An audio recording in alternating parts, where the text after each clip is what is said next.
Eh bien, bonjour à toutes et à tous.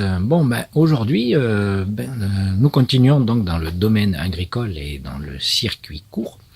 Évidemment, bienvenue à la ferme et en direct de nos fermes où nous allons aujourd'hui sur l'exploitation de monsieur Hervé Largier, producteur de pommes. Alors, c'est un reportage qui va se faire en deux parties parce que ce monsieur possède de la pomme, de la poire, de la prune et vient de se lancer dans la culture de kiwi. Alors, le kiwi, nous en reparlerons la prochaine fois.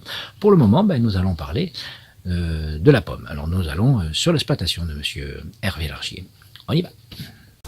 Donc sur notre exploitation, donc, les récoltes s'échelonnent donc, pour les poires de fin juillet jusqu'à mi-septembre.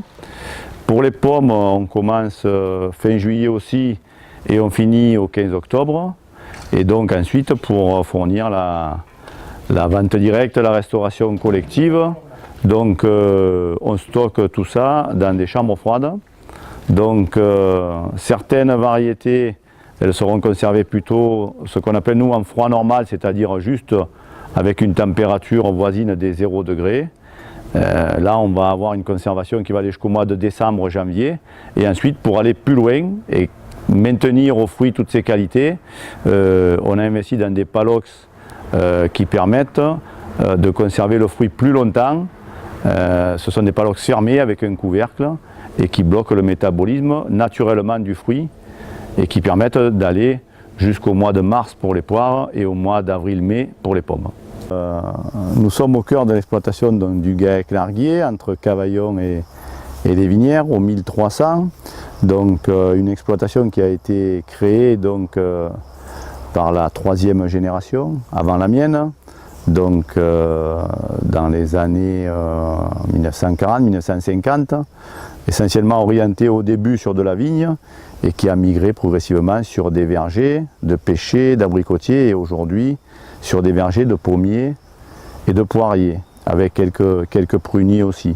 Donc j'exploite en association avec mon frère donc, le GAEC-Larguier qui exploite l'ensemble des vergers sur une dizaine d'hectares.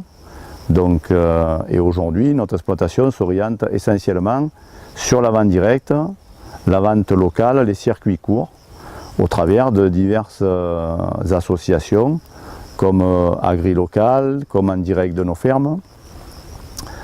Notre méthode culturale était au départ conventionnelle. Depuis déjà une quinzaine d'années, elle est raisonnée.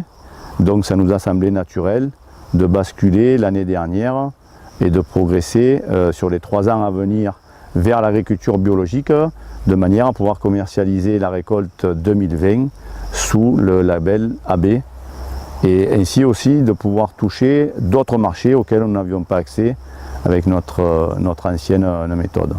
Donc le choix de ce basculement, il est tout d'abord éthique, c'est-à-dire que c'est vrai, on se rend compte que de plus en plus aujourd'hui l'agriculteur est entre guillemets un peu trop stigmatisé comme un pollueur. On fonde beaucoup d'espoir donc sur ces nouveaux vecteurs de commercialisation que sont en direct de nos fermes, donc les distributeurs, AgriLocal, la restauration collective, depuis quelques semaines le Drive, donc qui a été adossé à l'association. Donc on fonde beaucoup d'espoir pour continuer à développer et j'ai envie de dire transformer l'essai que l'on vient de marquer, puisqu'on est sur la bonne voie, et transformer, on va dire demain, simplement contenter le consommateur par des produits frais, locaux, sains, et afin qu'il ait une alimentation, on va dire, le plus équilibrée possible, et derrière qu'il puisse avoir une vie sereine.